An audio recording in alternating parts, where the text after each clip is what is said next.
শেখ হাসিনার আমলে আইন শৃঙ্খলা রক্ষা বাহিনীর গুম নির্যাতনের পরিপ্রেক্ষিতে আলোচিত বন্দিশালা আয়নাঘরকে কেন্দ্র করে পূর্ণদৈর্ঘ্য চলচ্চিত্র নির্মাণের ঘোষণা দিয়েছেন ইন্দুবালা খ্যাত নির্মাতা জয় সরকার।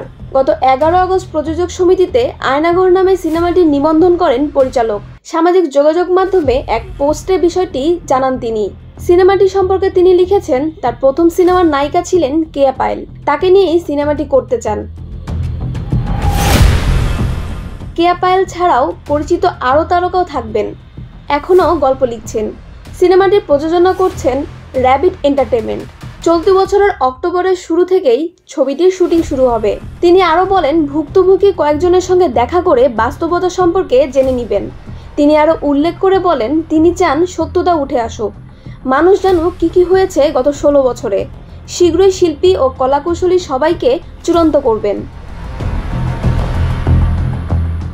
প্রতিরক্ষা বাহিনীর কাউন্টার টেররিজম ইন্টেলিজেন্স ব্যুরো পরিচালিত একটি গোপন আটক কেন্দ্র ছিল আয়নাঘর। সেখানে বন্দীদের ওপর চালানো হতো অমানবিক নির্যাতন। গত 5 আগস্ট ছাত্র জনতার অভ্যুত্থানের পর সে বন্দিশালা থেকে অনেকেই মুক্তি পেয়েছেন। সেখান থেকে মুক্তি পাওয়ার পর সামাজিক যোগাযোগ মাধ্যমে নির্যাতনের বীভৎসতা বর্ণনাও করেছেন অনেকে।